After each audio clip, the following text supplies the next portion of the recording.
Assalamualaikum warahmatullahi wabarakatuh. Pada video yang lalu teman-teman, saya sempat menyinggung satu tokoh. Pertama kali membaca kisah beliau, saya langsung mengaguminya. Saya langsung mencintainya. Kenapa? Karena keyakinan beliau kepada Allah luar biasa penuhnya. Penasaran? Ini dia kisahnya.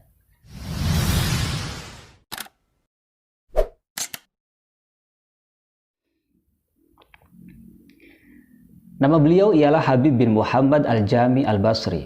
Beliau orang Persia yang tinggal di kota Basrah. Habib Al-Jami seorang ahli hadis terkemuka yang meriwayatkan hadis dari Hasan Al-Basri, kemudian Ibnu Sirin, dan pakar-pakar yang lain.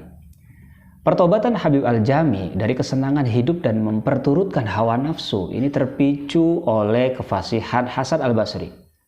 Habib sering menghadiri ceramahnya dan menjadi salah satu teman terdekatnya. Yang perlu teman-teman ketahui ialah Habib ini seorang hartawan dan berprofesi sebagai lintah darat. Setiap hari beliau akan berkeliling untuk menagih piutang dari orang-orang yang meminjamnya. Jika tidak mendapat uang, ia akan menuntut ganti rugi sepatu kulitnya. Dengan cara seperti itu, pengeluaran hariannya itu tertutupi.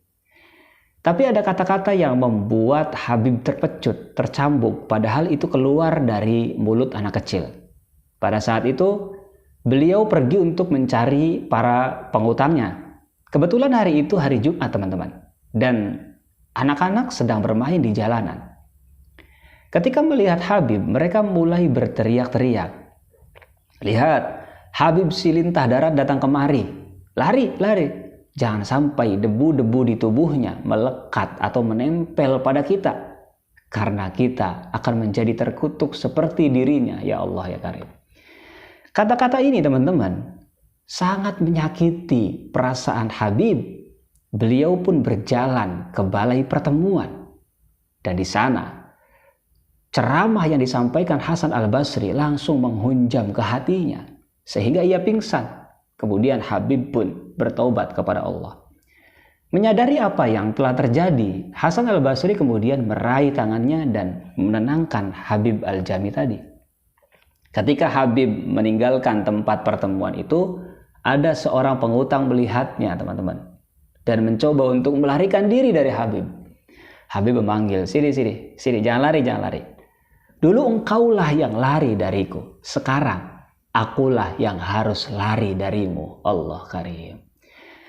Habib Al-Jami kemudian meneruskan perjalanan. Anak-anak masih bermain tuh di jalanan pada saat itu. Ketika melihat Habib, mereka berteriak lagi. Lihat, Habib yang telah bertaubat datang kemari, kata mereka. Lari, jangan sampai debu di tubuh kita melekat padanya. Karena kita ini pendosa terhadap Allah. Ya Allah ya Karim. Mendengar ini, Habib menangis dan berkata, ya Allah, ya Tuhanku, karena hari ini aku berdamai denganmu.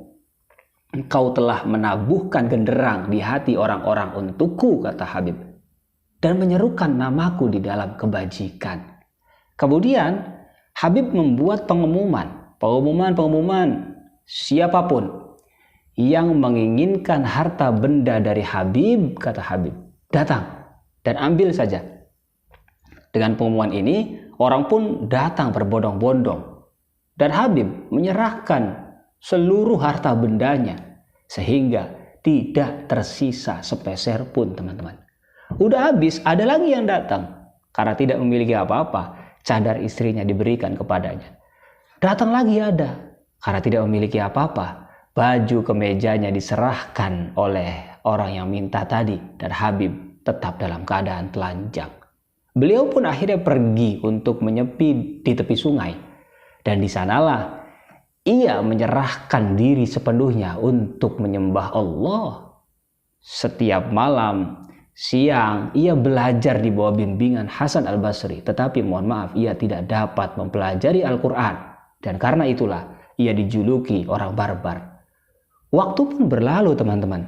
Beliau benar-benar jatuh miskin. Dan istrinya terus-menerus memintanya untuk memberi nafkah. Maka Habib pun meninggalkan rumah dan pergi ke tempat pertapaan untuk melanjutkan ibadahnya. Ketika malam tiba, beliau pulang kembali ke istrinya. Sampai di rumah, istrinya mendesak, "Sebetulnya di manakah engkau bekerja? Kenapa tidak membawa pulang apa-apa?" Habib menjawab, "Majikan tempatku bekerja sangat dermawan. Saking dermawannya, aku sampai malu meminta apa-apa. Begitu tiba waktu yang tepat, ia akan memberi kok," katanya. Katanya, "Setiap 10 hari," katanya gitu, "aku akan membayar upahmu." Majikan yang dimaksud adalah Allah Subhanahu wa Ta'ala. Maka Habib pun pergi setiap hari ke tempat pertapaan untuk beribadah sampai 10 hari. Ya, pada hari ke-10, seusai sholat zuhur, suatu pemikiran terbetik di benaknya, teman-teman. Apa yang bisa ku bawa pulang malam ini? Dan apa yang dapat ku katakan pada istriku? Ini wajar manusiawi. Beliau pun merenungkan hal itu dalam-dalam. Saat itu juga Allah yang Maha Kuasa mengirimkan beberapa kuli di depan pintu rumahnya. Oke?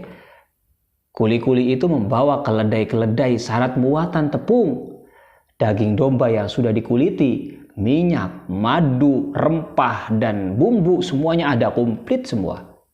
Para kuli menurunkan muatan itu, lalu seorang pemuda tampan menemani mereka membawa kantong berisi 300 perak dirham. Begitu tiba di depan pintu rumah Habib, ia mengetuk pintu. Tok, tok, tok, tok, tok.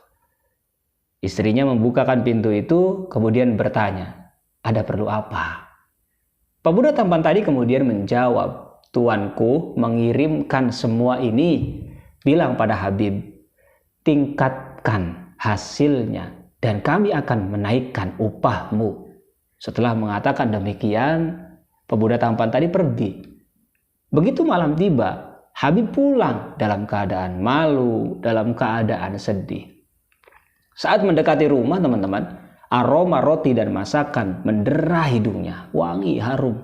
Sang istri berlari menyambutnya dan menyeka wajahnya, dan tidak seperti biasa berlaku lembut padanya.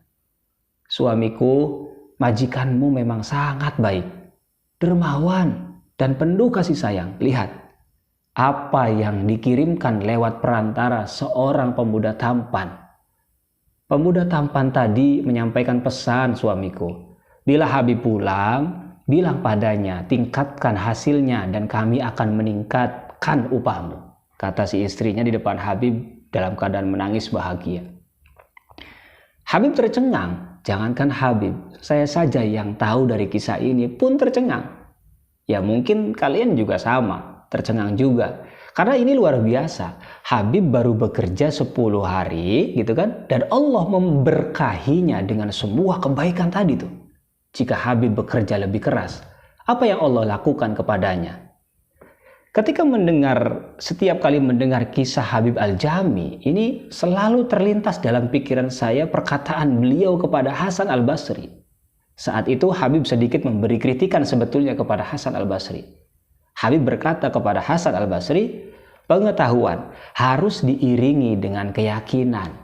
Kita tahu nih, ya kan? Allah Maha mengabulkan doa. Tapi bila setiap doa kemudian dalam diri kita terlintas ketidakyakinan kepada Allah, apa yang terjadi? Selamat merenungkan. Demikian video pada kesempatan kali ini. Semoga kita selalu diberi kesehatan oleh Allah, baik lahir maupun batin. Sampai jumpa di video berikutnya. Wassalamualaikum warahmatullahi wabarakatuh.